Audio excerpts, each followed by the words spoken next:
1,60,000-এর অধিক বিভিন্ন ধরনের গোলা বারুদ ব্যবহার করেছে।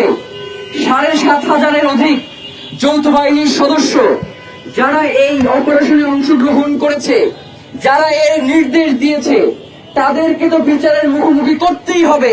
তার পাশাপাশি যারা এই খুনকে জায়েজ করে দিয়েছে তাদেরকেও বিচারের মুখোমুখি করতে হবে।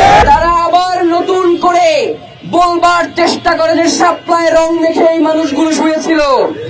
তারা মস্করা করে যে এই মানুষগুলো তারা গ্রাম্য, তারা খ্যাত, তাদের নাগরিক কোনো অধিকার নাই। দেখেন, আজাদী একদিনে আসে নাই, জুলাই বাংলাদেশে একদিনে আসে নাই।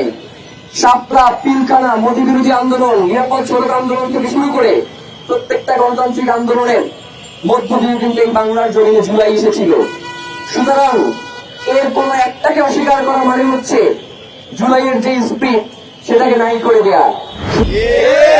আমরা আগামী বছর আর এইখানে শাপলা গণহত্যার বিচারের দাবিতে দাঁড়াইতে চাই না। আমরা আগামী বছর আর জুলাই গণহত্যার বিচারের দাবিতে দাঁড়াইতে চাই না। আমরা আগামী বছর আর শহীদ ওসমান হাদি হত্যার বিচারের দাবিতে এইখানে দাঁড়াইতে চাই না। আমরা আগামী বছর আর পিলখানা গণহত্যার বিচারের দাবিতে এইখানে দাঁড়াইতে চাই না। বাংলাদেশে যতগুলো গণহত্যা সংঘটিত হয়েছে, এখন যে একটি নির্বাচিত সরকার রয়েছে, তার এখন আইনি কাঠামো রয়েছে। সুতরাং অতি দ্রুত এই শাপলা গণহত্যার বিচার বাস্তবায়নের মধ্য দিয়ে অন্তত এই গ্রাম্য ক্ষেত মানুষগুলোর জন্য একটি ইনসাফের ব্যবস্থা করেন। এই রাজনীতির মধ্য দিয়ে, সত্যের রাজনীতির মধ্য দিয়ে সে বাংলাদেশের আপামর জনসাধারণকে, মাজলুম জনতাকে তার অধিকার থেকে এইভাবে করে দিনের পর দিন বঞ্চিত করেছে। সুতরাং শাপলা গণহত্যায় যেই কুশীলবরা 1,60,000-এর অধিক বিভিন্ন ধরনের গোলা বারুদ ব্যবহার করেছে, 7,500-এর অধিক যৌথ বাহিনীর সদস্য যারা এই অপারেশনে অংশগ্রহণ করেছে, যারা এর নির্দেশ দিয়েছে, তাদেরকে তো বিচারের মুখোমুখি করতেই হবে। তার পাশাপাশি যারা এই খুনকে জায়েজ করে দিয়েছে তাদেরকেও বিচারের মুখোমুখি করতে হবে। প্রিয় ভাইয়েরা, এই শাপলায় যখন গণহত্যা হয় তখন বাংলাদেশের অনেক রাজনৈতিক দল শুধুমাত্র নিজেদের কথা চিন্তা করে আগায় আসে নাই, যার ফলশ্রুতিতে 2013 থেকে 2024 এই পর্যন্ত তাদের উপর দিয়ে কি গেছে সেটা তারা টের পেয়েছে। কিন্তু আশ্চর্যের বিষয় যে মাত্র 2 মাসের মধ্যে তারা সেই জিনিসগুলো ভুলে যাচ্ছে। তারা আবার সেই শাপলার ফ্যাসিবাদী রাষ্ট্রে ফিরে যেতে চায়। তারা আবার নতুন করে বলবার চেষ্টা করে যে শাপলায় রং মেখে এই মানুষগুলো শুয়েছিল। তারা মস্করা করে যে এই মানুষগুলো তারা গ্রাম্য, তারা খ্যাত, তাদের নাগরিক কোনো অধিকার নাই। আজকে ইনকিলাব মঞ্চের পক্ষ থেকে আপনাদেরকে স্পষ্ট করে জানিয়ে দিতে চাই, শাপলা গণহত্যার জন্য অবশ্যই একটি স্বাধীন তদন্ত কমিশন গঠন করতে হবে। আপনারা জানেন, অন্তর্বর্তীকালীন সরকারের সময়ে নামকাওয়াস্তে পিলখানা এবং জুলাইয়ের জন্য কমিশন গঠন করা হলেও শাপলার জন্য কোনো কমিশন গঠন হয় নাই। তাহলে কি অন্তর্বর্তীকালীন সরকারও শাপলাকে কখনো তাদের জনগণ মনে করে নাই? প্রিয় ভাইয়েরা, আমরা আপনাদের কাছে বিনীত আহ্বান জানাই, অতি দ্রুত যাতে শাপলা গণহত্যার বিচার নিশ্চিত করা হয়। আজকে আপনাদের সম্মুখে ইনকিলাব মঞ্চের পক্ষ থেকে আমি শাপলা গণহত্যার বিচারের দাবিতে 6টি দফা ঘোষণা করছি, যেগুলো সরকারকে অতি দ্রুত বাস্তবায়ন করতে হবে। দফা 1, গণহত্যায় জড়িতদের সর্বোচ্চ সাজা নিশ্চিত করতে হবে। যারা এই গণহত্যায় অংশগ্রহণ করেছে তারা যদি এই মুহূর্তে পলাতক থেকে থাকে, তাদেরকে দেশে ফিরিয়ে এনে অতি দ্রুত বিচারের মুখোমুখি করতে হবে। দফা 2, আপনারা জানেন যে আমরা গত 15 দিন ধরে ইনকিলাব মঞ্চ থেকে একটা ডকুমেন্টারি করেছি। শাপলার বিভিন্ন আহত, নিখোঁজ এবং শহীদ পরিবারগুলোর কাছ থেকে আমরা তাদের সাক্ষাৎকার নিয়েছি।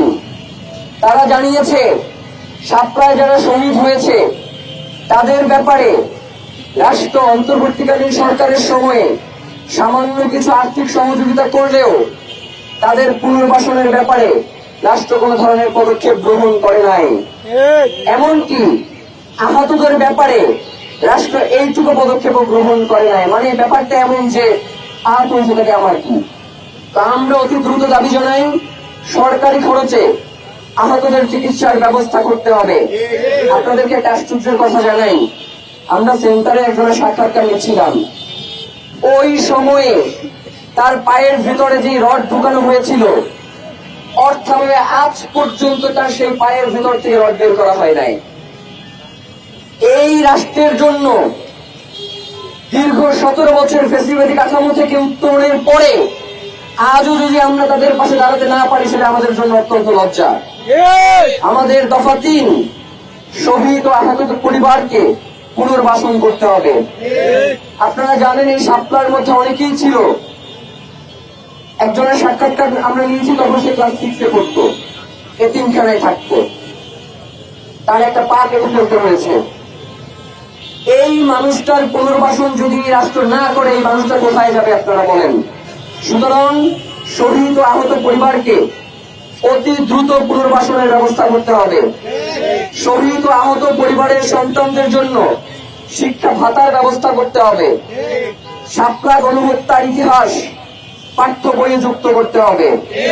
দেখেন, ইতিহাস থেকে এই যে বর্বরতম হত্যাকাণ্ডগুলোকে নাই করে দেওয়া হয়, ভাবকারে এমন যেন কিছুই হয় নাই।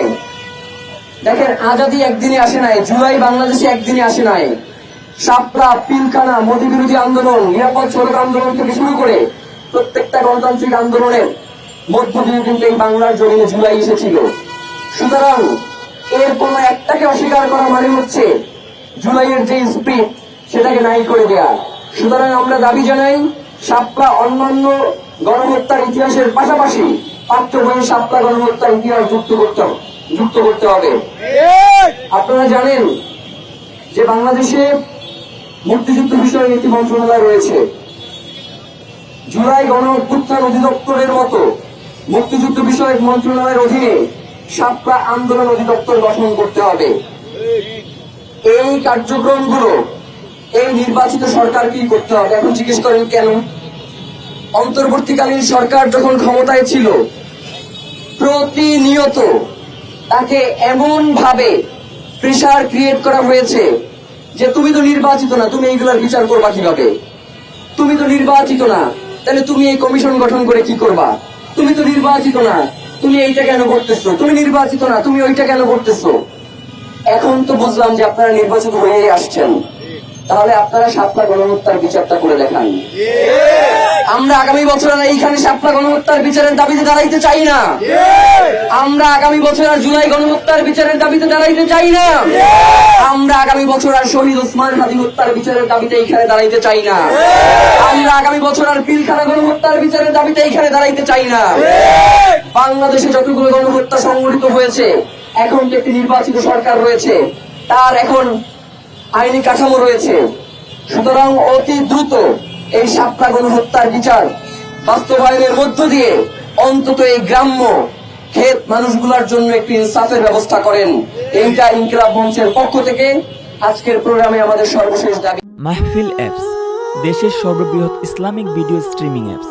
হালালভাবে সকল ইসলামিক ভিডিও দেখতে এখনই ইনস্টল করুন।